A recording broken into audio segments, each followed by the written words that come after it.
La petite bibliothèque du côté de chez soi.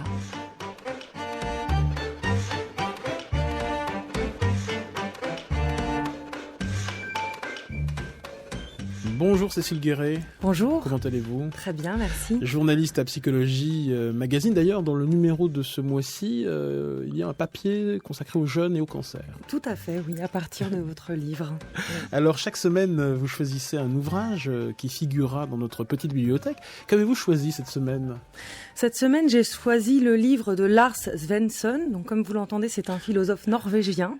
Donc, j'avais beaucoup aimé La petite philosophie de l'ennui. Exactement. Alors, après l'ennui, il s'est mis au travail avec cet ouvrage qui s'appelle Le travail, gagner sa vie à quel prix et qui est publié chez Autrement. Alors, c'est un ouvrage très accessible, d'une grande clarté. Lars Svensson passe en revue les théories des grands philosophes sur la thématique du travail. On y croise ainsi saint Augustin qui condamne l'oisiveté et encourage les moines à entreprendre des travaux manuels. On y croise aussi Emmanuel Kant qui souligne l'importance du travail pour donner un sens à notre vie. Max Weber et l'importance du protestantisme sur l'esprit du capitalisme et bien sûr des tas d'autres théories, notamment les théories marxistes et tant d'autres. Mais aussi des penseurs plus inattendus, par exemple Tony Soprano, qu'on peut lire dans cet ouvrage, ou Homer Simpson, qui, lui, aime tant justement ne rien faire. Lars Svensson tricote les théories philosophiques avec des informations certes un petit peu anecdotiques, mais éclairantes.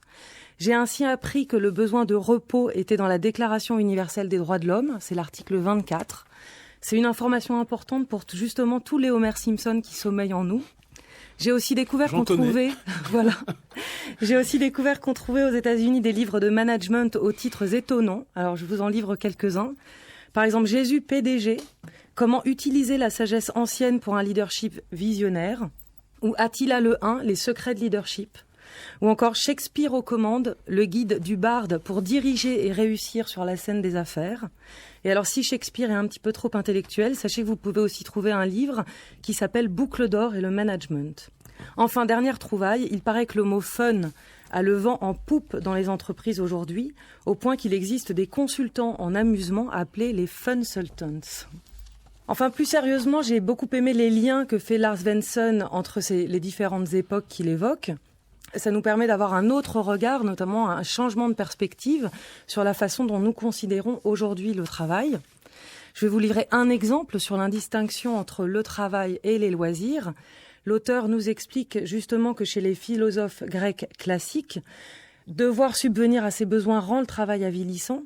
Produire pour le plaisir, comme le fait Ulysse quand il se construit par exemple sa maison, son lit ou son bateau, n'amoindrit pas du tout son statut de héros, justement parce qu'il le fait de son plein gré. Alors qu'un charpentier, soumis lui au désir du client, est tenu pour inférieur.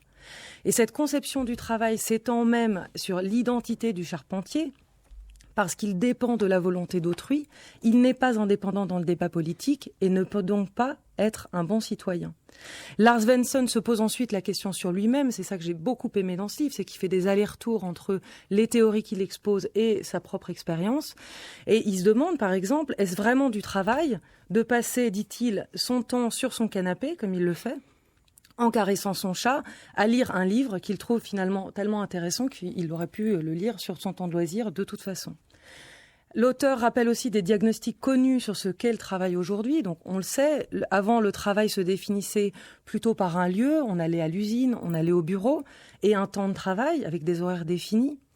Pour beaucoup, le travail est aujourd'hui plutôt caractérisé par un équipement, c'est un ordinateur, un téléphone portable, un véhicule lorsqu'on est commercial, avant d'être un endroit déterminé.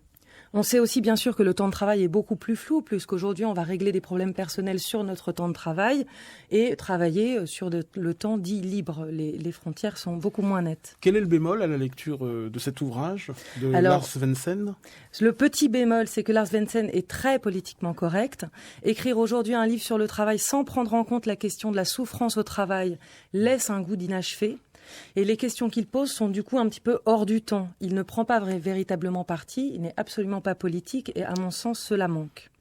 Alors il dresse un très bon panorama des différentes questions philosophiques liées au travail et j'espère que cet ouvrage donnera non seulement des bonnes bases mais aussi une grande envie aux lecteurs pour aller lire ensuite des penseurs contemporains plus engagés justement sur la question. Comme Christophe Desjours, par exemple. Exactement, le psychiatre et psychanalyste Christophe Desjours, ou ceux du psychosociologue Vincent de Goljac, ou encore ceux de la philosophe et sociologue Dominique Méda.